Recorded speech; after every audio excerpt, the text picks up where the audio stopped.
Yang lainnya kemana?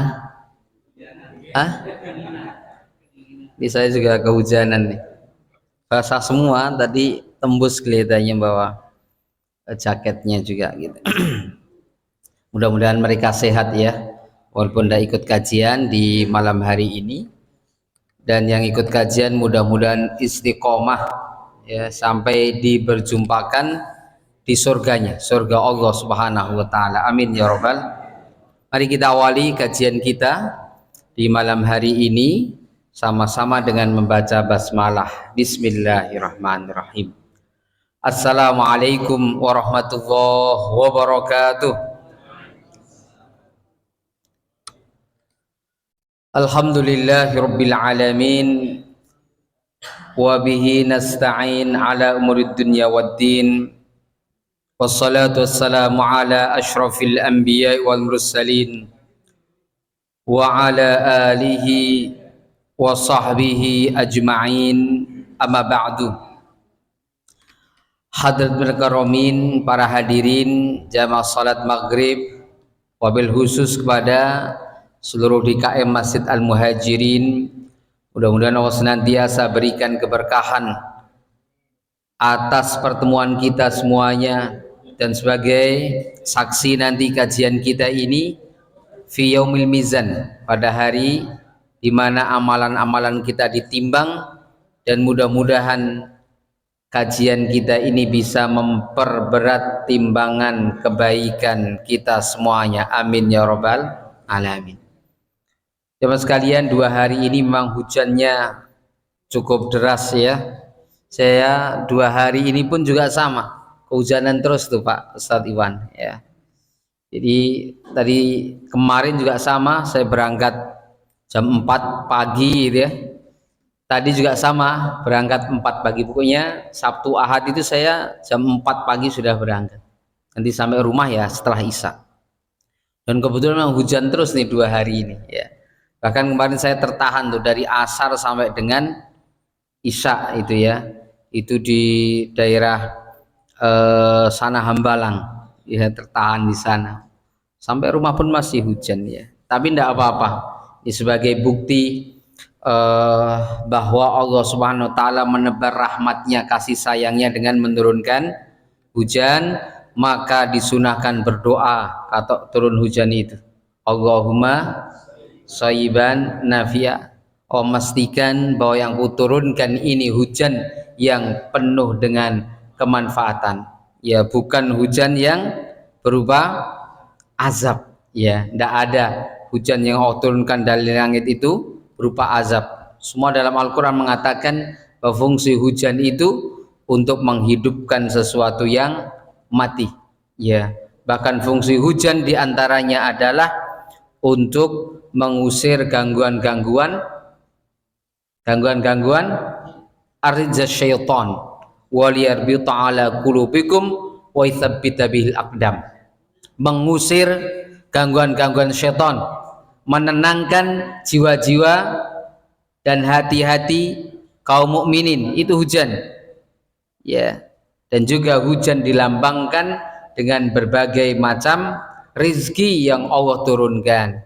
Itu dalam surat tadi, surat Al-Anfal ya, yang rizki itu adalah dalam surat Nuh 10 ayat 10, 11 dan 12. Jadi rizki itu Allah gambarkan dengan midroro, diturunkan hujan yang terus menerus itu ya. Tapi insya Allah hujan ini penuh dengan keberkahan ya. Allahumma amin ya rabbal alamin. Jemaah sekalian yang dirahmati oleh Allah SWT, kita sudah memasuki tahun baru Hijriyah. Jadi jangan dianggap biasa-biasa aja Hijriyah itu. Hijriyah itu momentum terbaik ya untuk kebangkitan kaum muslimin saat itu. Pada tahun 622 Hijriyah, 622 Masehi, Nabi mengawali hidup baru setelah ekonominya diacak-acak oleh kaum kafir Quraisy di Mekah, setelah perjanjian-perjanjiannya diingkari oleh orang kafir Quraisy Mekah, ekonomi kaum muslimin lumpuh ya, Kaum muslimin saat itu dihina, dicaci maki, direndahkan, bahkan banyak yang disiksa dan juga yang terbunuh.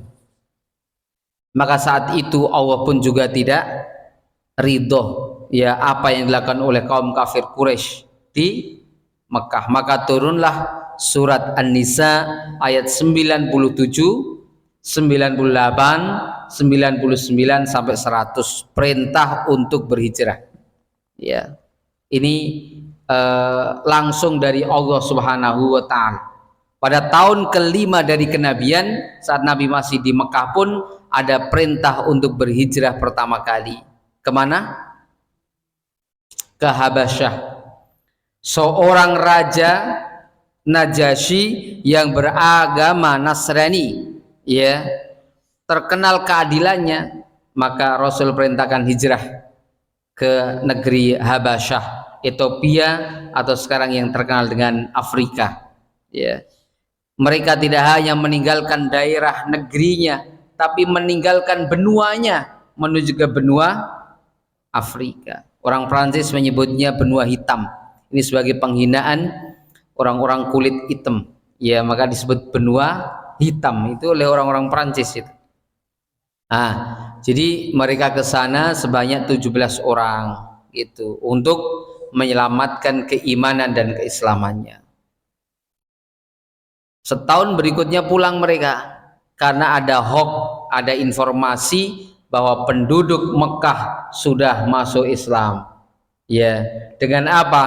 Dengan adanya orang-orang kafir Quraisy saat itu, ketika Nabi membaca salah satu surat yang ada sujud tilawahnya atau ayat-ayat sajadah, mereka sujud tersungkur, wa kharru sujadan wa bukiya. Mereka mendengar lantunan ayat Al-Quran dengan indahnya, sastra-sastra yang belum pernah mereka dengarkan, indah betul.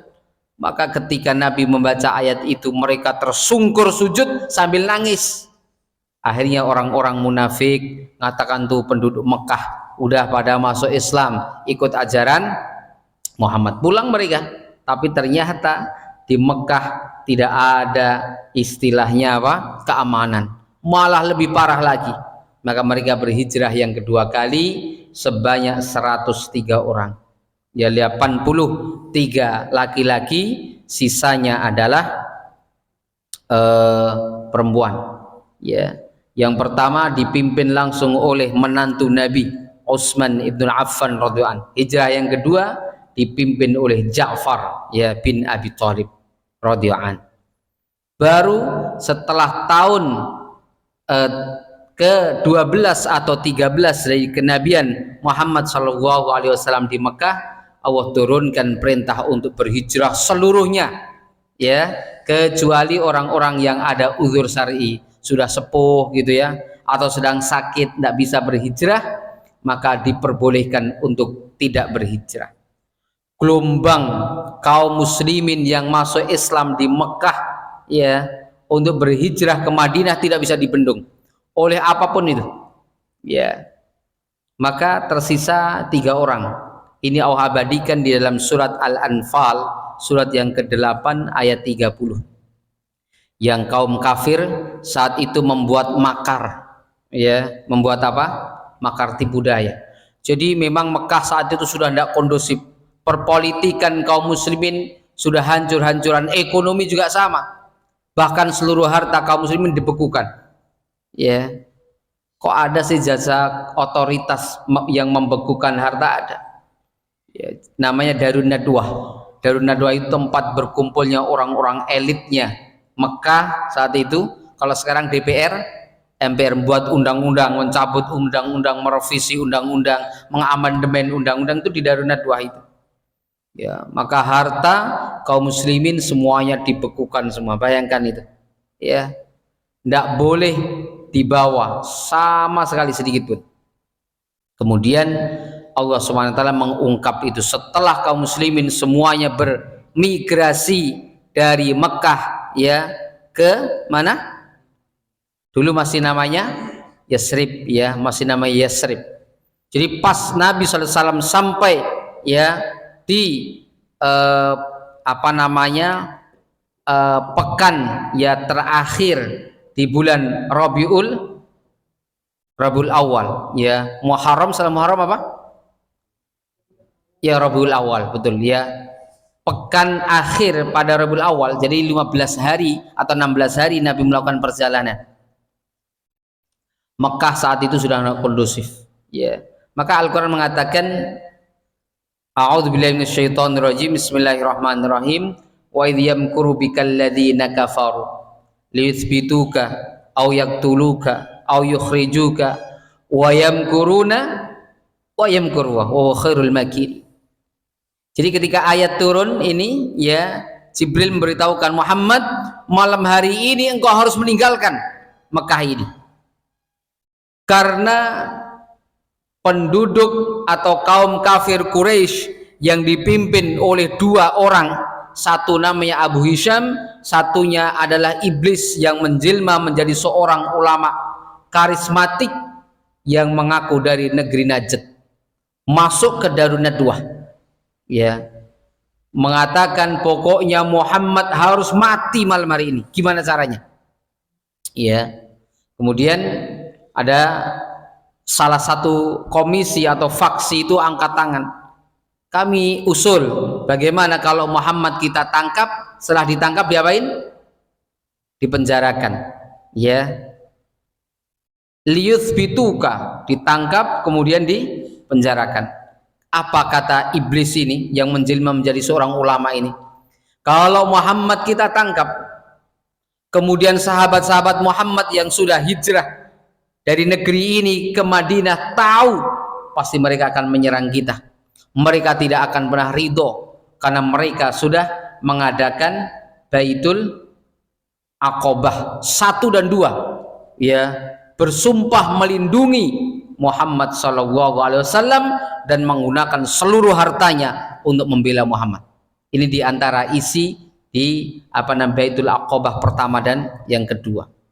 Pasti Mekah ini akan pertumpahan darah, maka nggak diizinkan sama iblis itu ya.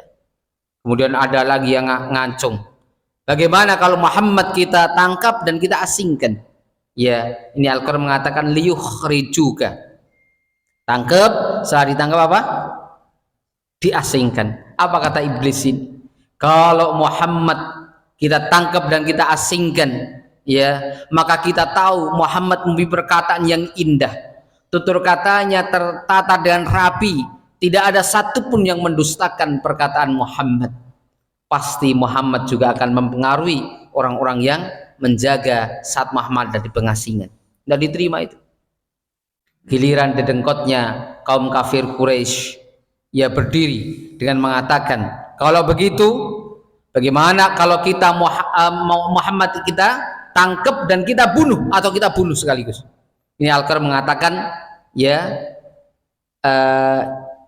liyaqtuluk ya, untuk dibunuh. Wah, ini iblis langsung sepakat, ini ide yang bagus. Ini iblis mengatakan gitu ya.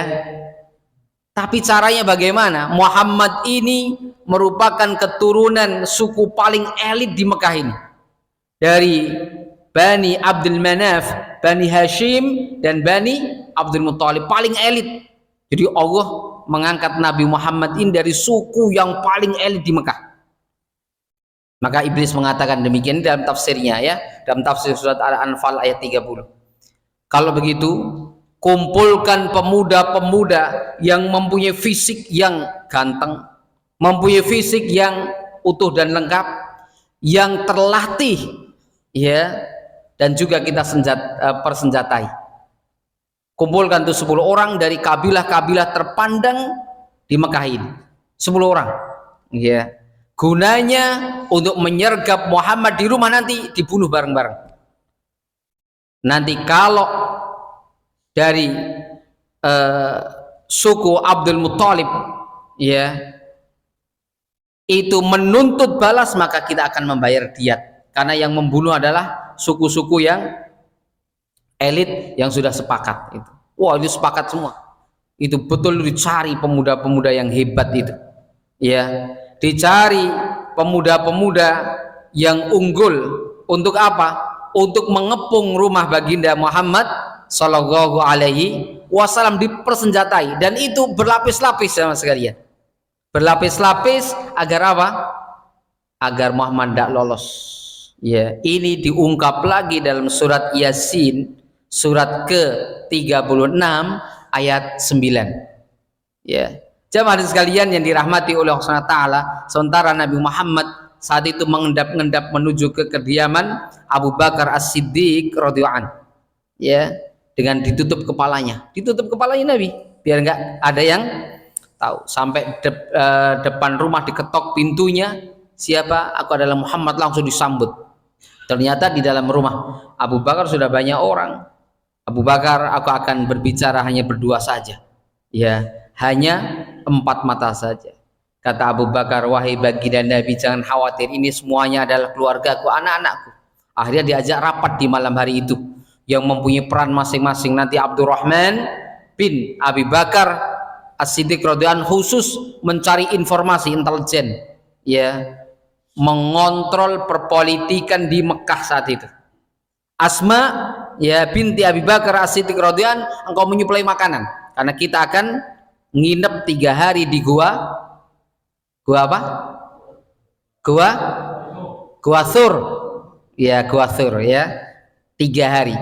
Pembantunya Abu Bakar yang mengembalakan kambing, dinaikkan kambingnya yang tadinya hanya ratusan, bawa ribuan. Fungsinya nanti kambing kamu dorong di depan mulut gua itu, ya, Gua Thur itu, nanti aku akan ambil susunya agar kami bisa stabil, ya, badannya itu, karena kami harus menginap beberapa hari di mana? Di gua. Strategi yang luar biasa jamaah sekalian, ya, nggak main-main, ya, ketika Nabi SAW bisa lepas dari kaum kafir Quraisy. Setelah itu selesai, Nabi pulang memerintahkan kepada siapa? Ali bin Abi Thalib untuk tidur di kasur baginda Nabi Shallallahu Alaihi Wasallam. Sementara kaum kafir Quraisy sudah bergerak mengepung rumah baginda Nabi Shallallahu Alaihi Wasallam. Ya, kemudian Nabi SAW keluar dengan santainya dengan membaca surat dalam surat Yasin ayat 9. Ayatnya gimana itu? Ayatnya gimana? Oh, kan sering hafal gimana? Ayat 9. Ini ayat saya pernah praktekkan, ini cerita, ya, cerita tapi nyata. Suatu saat, ya, jamaah sekalian, saya pernah dikejar-kejar polisi, ya. Ini tapi nggak tahu apa polisi itu sengaja nggak lihat saya atau memang ada pengaruhnya saya baca ayat ini, ya. Jadi saya dikejar-kejar polisi karena nggak bawa SIM, nggak bawa helm, nggak bawa surat-surat itu. Itu pakai motor gede itu, ya, masuk itu. Saya ingat nih ayat ini, saya baca. Ini saya duduk itu, saya duduk, polisi di depan nggak lihat sama sekali, ya, nggak lihat ya. Motor saya standarkan itu, saya duduk gitu, nggak lihat sama sekali. Saya baca itu. Ayatnya gimana? Wa ja'alna min baini aydihim saddan wa min khalfihim saddan faghshaynahum fahum la yubsiru. Nabi ambil pasir, tabur-taburkan, ya, Nabi lolos itu, tidak ada satupun yang bisa melihat. Ini ayat, ya, diantaranya dibuat jimat, ya, dan juga dibuat untuk sirup. Tahu sirup? Ilmu sirup biar nggak bisa dilihat orang itu, ya. Tapi ini nggak benar maksudnya begitu, ya. Jangan sampai nanti ayat ini diamalkan untuk ngintip orang gitu, ya. Jadi nggak kelihatan gitu, ya. Tapi memang Nabi SAW membaca ayat ini sampai Nabi SAW meninggalkan kota Mekah, masuk ke dalam Gua Thur, gempar itu. Ketika mau dibunuh, ternyata yang ada di pembaringan baginda Nabi bukan Nabi, tapi yang mirip dengan Nabi. Siapa? Ali bin Abi Thalib. Kaget itu. Kalau sampai Ali ini yang kita bunuh, lebih berat lagi nih, gitu, ya, lebih gawat lagi. Karena keturunan dari Abu Thalib, gitu. Nggak jadi itu dibunuh. Dikatakan Muhammad lepas dari bidikan kita. Semua pintu, ya, pintu keluar di Mekah suruh ditutup semua. Tapi Nabi sudah lolos, ya. Hari pertama masih gempar mencari Muhammad. Siapa yang bisa menangkap Muhammad dalam keadaan hidup, akan dapat hadiah berapa? 100 ekor unta terbaik. Wah, pokoknya mati hidup dapat itu. Tapi Nabi sementara dapat informasi dari Abdurrahman bin Abi Bakar As-Siddiq radhiyallahu anhu, ya, Mekah masih gempar hilangnya Muhammad, gitu ya. Hari kedua masih gimana informasinya, ya. Sementara ketika telapak kaki baginda Nabi SAW itu dihapus dengan dikembalakannya apa? Domba-domba itu. Ini hebat, strategi luar biasa, ya. Sampai hari ketiga Nabi dalam keadaan fit. Tapi ada kejadian, Masya Allah ya, ada dua kejadian yang ditulis dalam sejarah Islam. Yang pertama, saat Abu Bakar saat itu nangis, tetesan air matanya membasahi pipi baginda Nabi Shallallahu Alaihi Wasallam. Pipi mulia baginda Nabi tertetesi air mata Abu Bakar, sahabat setianya Nabi Shallallahu Alaihi Wasallam. Nabi Muhammad sedang tidur di paha Abu Bakar. Kemudian Nabi Muhammad mengatakan, ya Abu Bakar, apakah kau nyesel gitu ya? Apakah engkau itu kecewa hidup bersamaku gitu? Yang seperti ini gitu. Itu tak Abu Bakar tambah nangis. Ya, apa jawaban Abu Bakar? Wahai baginda Nabi, aku itu nangis bukan karena aku menyesal ikut berjuang dengan engkau. Aku tidak kecewa ya Rasul, tapi aku menangis. Aku tahu kedudukan engkau. Engkau adalah manusia termulia dari kabilah yang paling disegani di Jazirah Arab, bahkan di Mekah ini. Tapi engkau hidup seperti ini, wahai sahabatku baginda Nabi. Nangis itu Abu Bakar.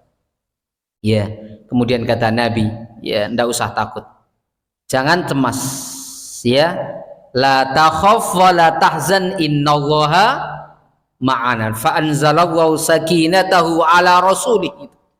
Ini Allah abadikan masih dalam surat At-Taubah ya. Jadi ketika Abu Bakar mengeluh demikian ya, Nabi mengatakan gitu, turunlah surat itu, ya, jangan engkau cemas, jangan engkau sedih gitu, sungguhnya Allah bersama kita. Ini baru berjuang gitu, ini baru berjuang. Kemudian Nabi SAW tertidur, ya, kemudian terbangunkan lagi saat itu, yaitu saat ini bukan air mata Abu Bakar, tapi apa? Peluh keringat Abu Bakar membasahi pipi mulia baginda Nabi Sallallahu Alaihi Wasallam. Jamaah sekalian, dilihat, wah, ini bergetar tubuh siapa? Abu Bakar ini bergetar gitu. Dilihat dari ujung kaki sampai muka Abu Bakar membiru, ya. Kemudian Nabi Sallallahu Alaihi Wasallam melihat, oh ternyata ada ular itu ya, yang menggigit apa? Jarinya siapa? Abu Bakar. Jadi ternyata ada ular yang menunggu puluhan tahun. Bahkan dikatakan dalam Israiliyat itu ratusan tahun. Ular itu sudah tahu Muhammad nanti akan masuk ke sini. Ya. Kemudian kaki Abu Bakar kan selonjoran begitu ya. Kemudian Nabi sallallahu alaihi wasallam tidur di mana? Paha ya baginda Abu Bakar Siddiq radhiyallahu anhu, kakinya ini ngalangin gitu. Ada lubang kecil itu. Ada ular sedang melihat wajah baginda Nabi Sallallahu Alaihi Wasallam, dihalangi, dipatok gitu. Maksudnya suruh minggir gitu, karena menghalangi, sedang melihat apa? Wajah baginda Nabi bagaikan bulan purnama, saking indahnya. Ini sempat dialog dengan Nabi. Kenapa engkau mematok ya kaki sahabatku? Kata ular itu, ya, bagaimana mungkin aku ndak jengkel? Aku sedang melihat wajah indah engkau, wajah mulia engkau, bagaikan bulan purnama. Aku dihalangi oleh kaki siapa? Sahabat engkau gitu. Aku patok gitu, biar minggir, maksudnya begitu. Tapi yang matoknya ular, apa yang terjadi? Bisa itu menggigil seluruh tubuhnya. Ya, itu kalau tidak diobati oleh Nabi, kita tahu ya, bisa ular yang ada di gurun itu mengerikan. Diusaplah oleh Nabi sallallahu alaihi wasallam, ya, seketika itu juga hilang ya semua luka itu, termasuk darahnya. Semua wajah Abu Bakar As-Siddiq radhiyallahu anhu saat itu menjadi cerah kembali. Allahu Akbar. Ya, Ini ditulis ya dalam kitab Ar-Rahiqul Makhtum ya, yang dikarang oleh Syekh Roman Al-Barakfuri.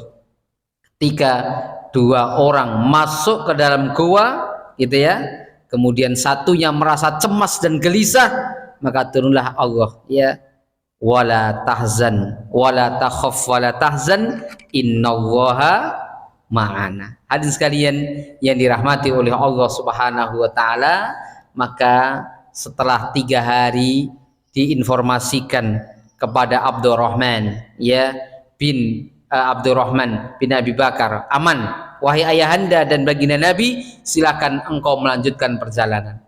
Jadi kedua hamba Allah itu Nabi Muhammad dan Abu Bakar mengendarai kendaraan ya, yang Abu Bakar menyewa ahli di dalam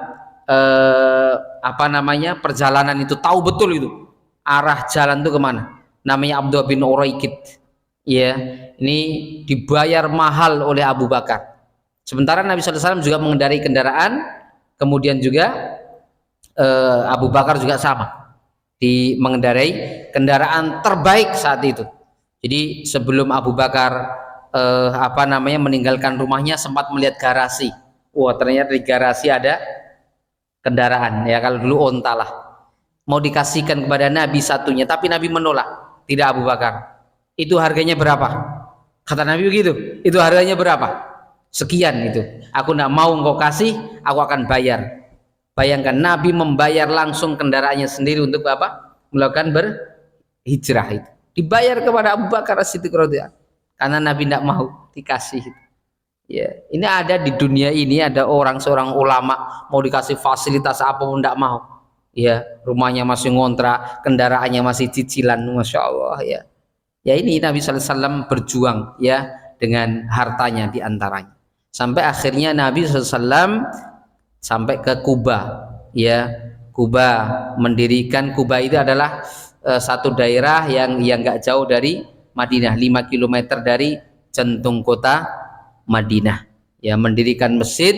Setelah itu menginap 4 hari di Kuba itu, dan Nabi SAW akhirnya menuju ke jantung kota Madinah ya. Itu semua orang sudah nunggu, orang-orang yang kaya raya menunggu ya. Pokoknya rumah itu udah disediakan, suruh milih rumah yang paling bagus itu.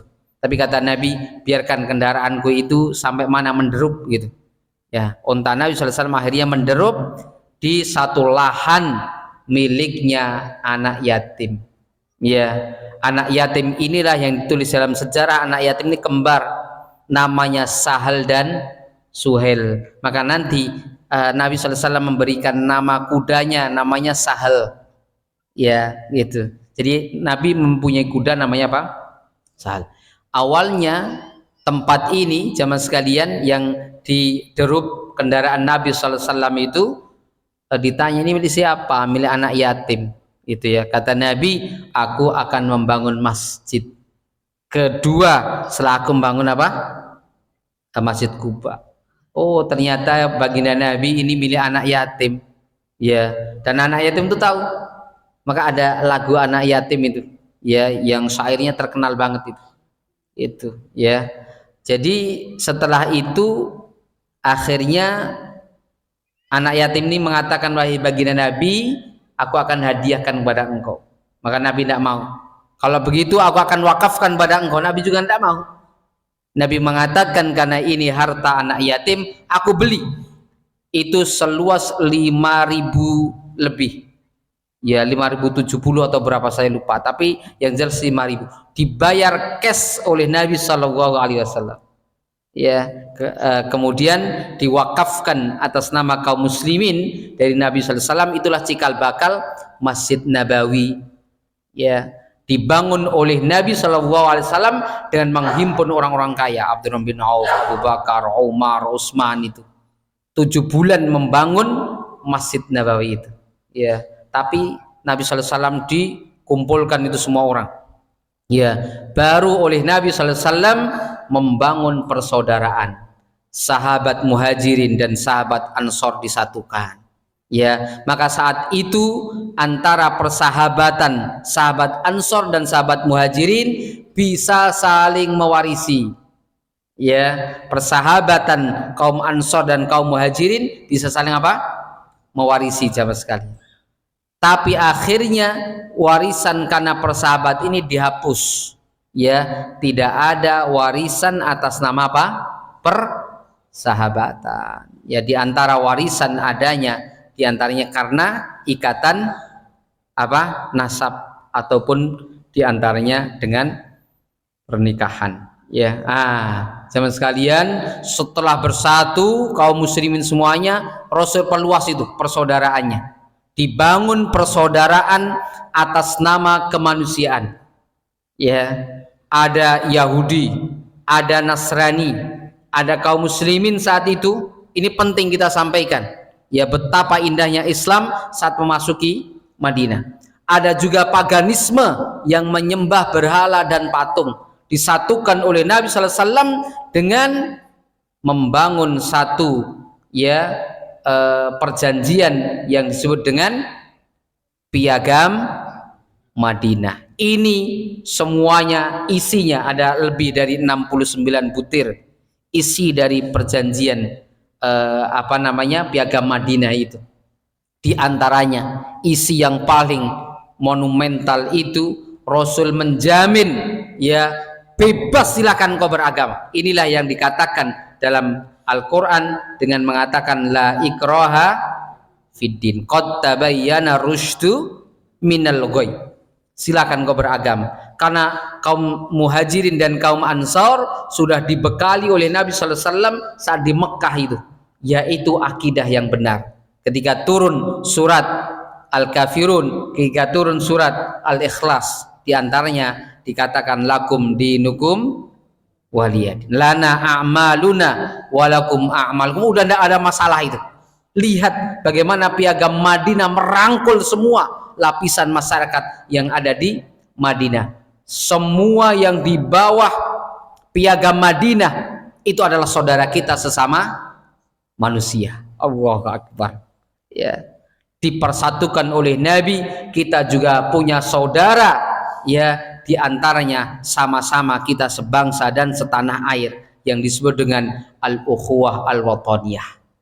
Ya, jadi ada 3 persaudaraan yang dibangun oleh Nabi SAW melalui Piagam Madinah. Kalau ini diungkap, indah kita berislam itu, tidak ada yang saling menyalahkan. Kok mau berakidah silahkan, berakidahnya ikut siapa silahkan, asalkan tidak saling nggak boleh saling menghina, nggak boleh saling mencaci maki Tuhan-Tuhan yang mereka sembah. Nabi tidak sama sekali mengganggu mereka karena sudah punya prinsip lakum dinukum waliyadin. Ya, bahkan Allah menyeru kul ya ayyuhal kafirun, ya kan, la a'budu ma ta'budun, aku tidak menyembah apa yang kau sembah gitu. Nah, jamaah sekalian, saat itu Madinah menjadi negara yang amat sangat diperhitungkan. Setelah 2 tahun Nabi sallallahu alaihi wasallam membangun persaudaraan ini, ya, membangun kekuatan ekonomi, membangun kekuatan militer, membangun kekuatan persamaan dan persaudaraan, ya. Kemudian terjadilah tadi perang apa? Perang Badar. Awalnya bukan perang Badar ini kalau kita lihat. Jadi sahabat-sahabat Muhajirin ingin mengambil haknya di Mekah yang dulu dibekukan oleh orang-orang kafir Quraisy. Ya, tapi nggak mau dikasih oleh otoritas, ya, pemerintahan di Mekah saat itu. Malah dilelang, dibawa oleh Abu Sufyan menggunakan kendaraan bahkan ratusan tuh. Dibawa untuk dilelang. Maka ketika melintas, ya, di Madinah dicegat itu oleh sahabat-sahabat Muhajir. Ini harta saya, kira-kira begitu. Wah, akhirnya timbul keributan yang diisukan bahwa Abu Sufyan ditangkap dan dibunuh di Madinah. Maka gemparlah Mekah itu gitu. Ya. Abu Sufyan orang yang paling terpandang gitu, ya, ditangkap oleh teman-teman Muhammad. Udah kita serang aja Madinah, ya, gitu. Itulah awal mula terjadi peperangan namanya perang Badar, ya, perang Badar.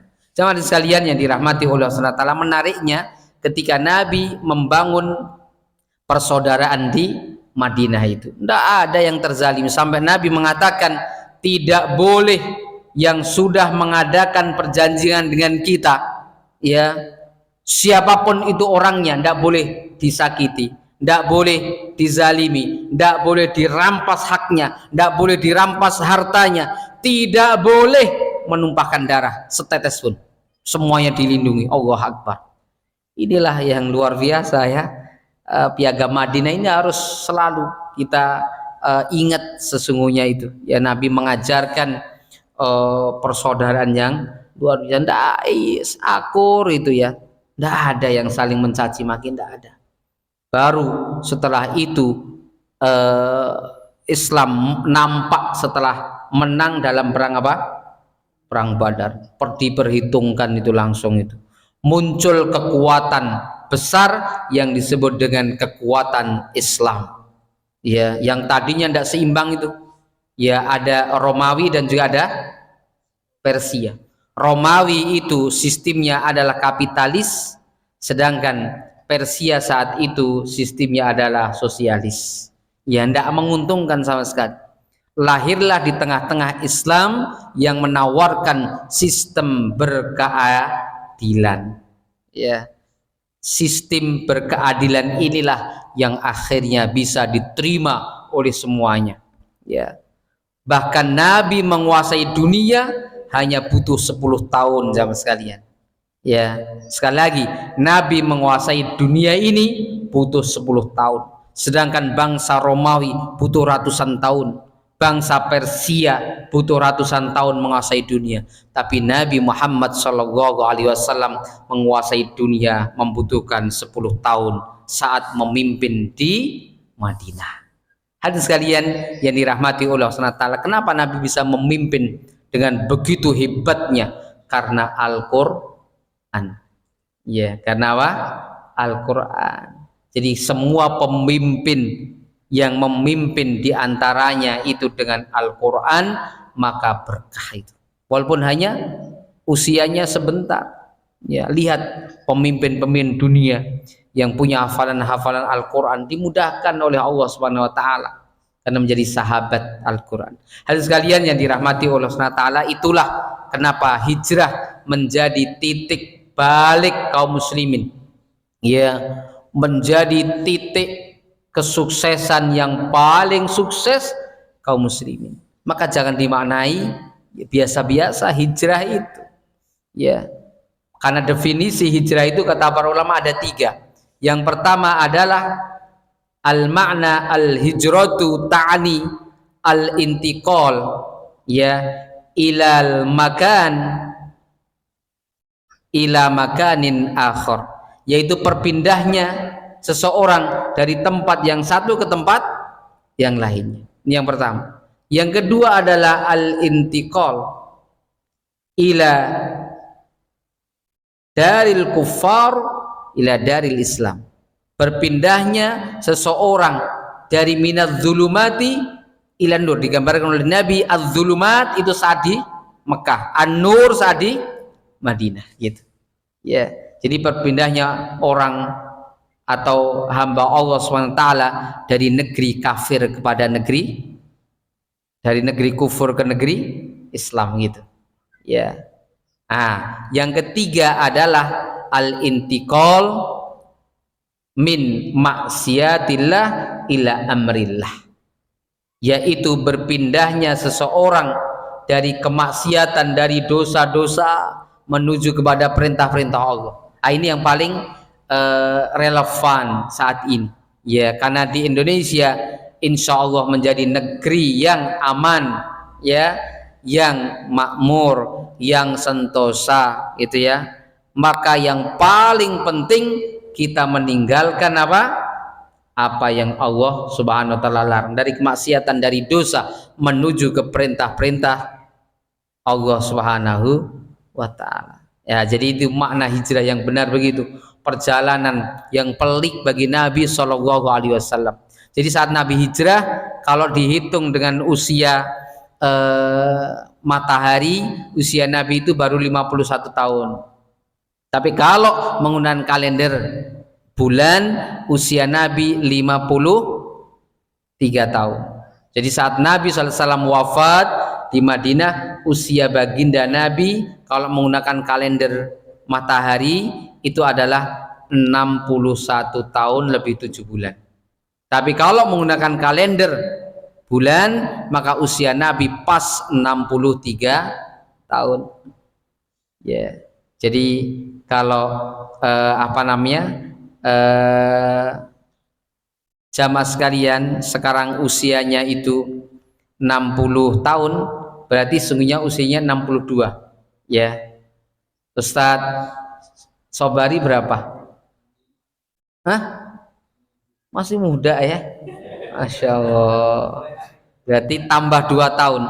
Karena dalam kalender bulan itu setahunnya itu ya itu hanya 354 atau 355 hari. Ya, jadi ada jarak 10 sampai 11 hari. Ya kali aja. Coba kali berapa? 11 kali 63 berapa? 11 kali 63 kira-kira 690 hari. Ya, 690 hari itu berapa? 2 tahun. Ya, 2 tahun. Jadi usia Nabi 63 tahun. Ya, kalau menggunakan kalender apa? Bulan. Ya. Jadi kalau kalender matahari dalam setahun itu 365. Ya, 360 atau 65 hari itu dalam setahun. Jadi memang menggunakan kalender hijriyah itu lebih cepat ya. Kalau usia 40 ya sudah 42 hitungannya begitu. Ya. Hadirin sekalian yang dirahmati oleh Allah Taala, jadi Nabi berarti saat hijrah usia 51 tahun. Jadi pas di Madinah 10 tahun Nabi sallallahu alaihi wasallam wafat. Atau 53 tahun dalam hitungan Qamariyah. Kemudian Nabi sallallahu alaihi wasallam hijrah 10 tahun di mana? Madinah pas usia 63 tahun.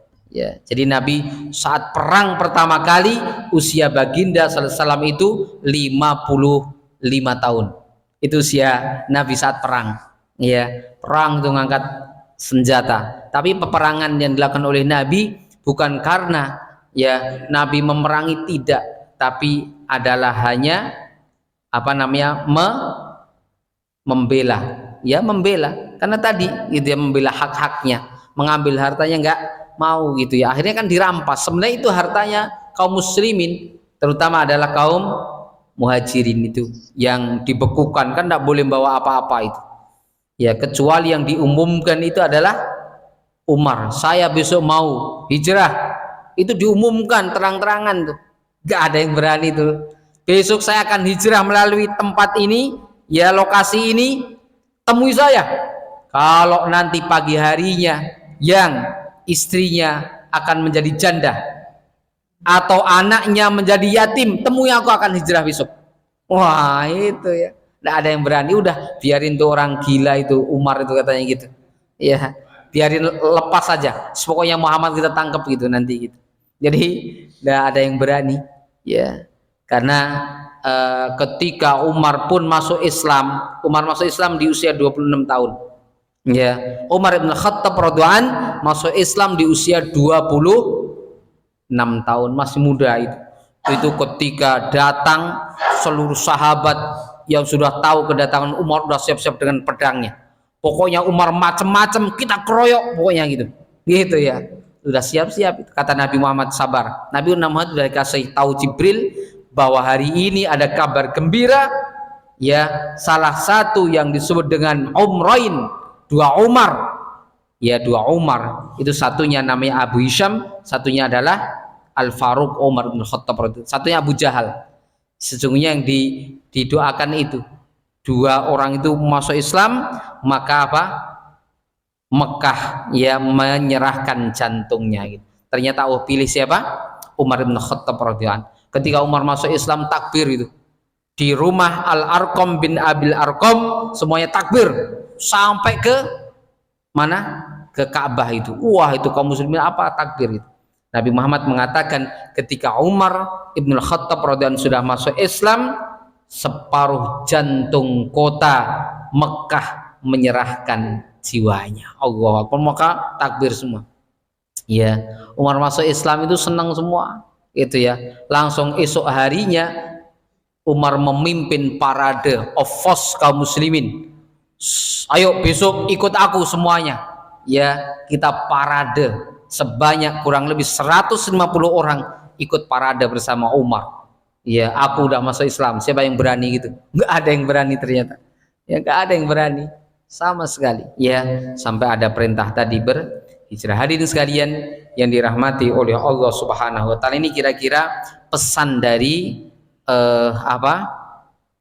makna hijrah itu. Ya, sekarang sudah 1447 Hijriah. Ayo kita mulai kalau memang mau benar hijrah yang sesungguhnya. Ya, kalau sekarang kita sudah nyaman ya di komplek ini, ya hijrah yang paling tepat, jangan melakukan kemaksiatan lagi gitu. Kita tinggalkan dosa karena kita tinggal sisa usia kita. Pak Bikis ya, kita ini tinggal sisa-sisa usia aja. Imam Al-Ghazali di dalam dua kitab monumental, satunya namanya Al-Ihya Ulumuddin, ya, satunya lagi ada kitab sulit sekali bahasanya namanya Al-Mustashfa. Mustashfa itu sofi ya, pakai shot bukan pakai sin. Itu artinya adalah tentang ilmu-ilmu kalam, tentang ilmu-ilmu pensucian jiwa. Ya, beliau katakan kalau seandainya manusia itu atau hamba Allah itu usianya 60 tahun, sepertiganya khusus digunakan untuk tidur, nggak bangun-bangun. Ya, jadi berapa tidurnya? Sepertiga dari 60 berapa? Ya? 20 tahun tidur terus itu, nggak bangun-bangun. Itu baru yang dianggap tidur itu. Ya, belum yang dihitung tuh kalau pas kerja ngantuk gitu, rapat ngantuk, itu belum dihitung. Atau pas ngaji kayak gini ngantuk, belum dihitung tuh. Iya, kalau dihitung tambah lama lagi tidur kita. Ya, kalau dihitung-hitung ibadah kita ini, coba sehari ini paling isya nanti sholat kita berapa lama? Ya paling 10 menit kali ya. Ada nggak 10 menit 4 rakaat itu? Ya, seandainya setiap hari kita sholatnya 10 menit aja, zuhur, asar, maghrib, isya, subuh, jadi baru butuh berapa? 50 menit itu. Itu ibadah yang benar itu. Ya, belum terkadang kita ingat utang kita ya salam sholat itu. Ya, ingat masalah-masalah kita, aduh gitu ya. Jadi hanya sedikit, paling-paling kita kalau dihitung yang real ibadah kita paling hanya 2-3 tahun itu. Selain itu ya sudah ya hilang aja usia kita gitu ya, hilang aja. Yang ibadah sesungguhnya itu kata Imam Al-Ghazali, mungkin benar kita gitu ya. Belum yang kita ngopi-ngopi gitu ya, itu kan waktunya mungkin terbuang kalau nggak buat untuk kemanfaatan, sambil ngopi sambil apa? Ah, ini kan enak banget itu. Iya. Belum yang ngobrol kesana kemari. Jadi ibadah kita dikit, masa kita mau masuk surga. Inilah secara logika ya dari siapa? Abu Nawas, sehingga punya syair itu ya tentang nggak pantas masuk apa? Surga. Karena ibadahnya yang sedikit banget gitu ya, nggak pantas masuk surga. Tapi kami nggak kuat masuk neraka engkau gitu. Inginnya kemana kan gitu, ke surga nggak pantas, ke neraka nggak kuat gitu ya. Ini syair Abu Nawas ya. Jamaah sekalian, saya kira demikian. Ini sebagai tadzkirah saja bagi kita ya, yang saya yang mengingatkan, khususnya bagi saya, ternyata hijrah itu, makna hijrah ini nggak sembarangan. Dijadikan sebagai tonggak ya, pengingat kaum muslimin, bukan dari kelahiran Nabi, bukan karena wafatnya Nabi, tapi dari Nabi berjuang. Maka ketika kita berislam ini butuh perjuangan sebagaimana Nabi berjuang menyelamatkan agamanya ya, yaitu memenuhi perintah-perintah Allah Subhanahu wa taala. Ya, dikisahkan dalam perjalanan tentang hijrah Nabi dari Mekah ke Madinah sampai mencapai puncak kesuksesan dan kejayaannya karena mengikuti perintah Allah Subhanahu wa taala. Siapapun yang diperintah Allah akan bahagia di dunia wal akhirah. Saya kira demikian, mudah-mudahan bermanfaat. Mari kita akhiri dengan doa majelis. Subhanaka Allahumma wa bihamdika asyhadu an la ilaha illa anta astaghfiruka wa atubu ilaik. Wassalamualaikum warahmatullahi wabarakatuh.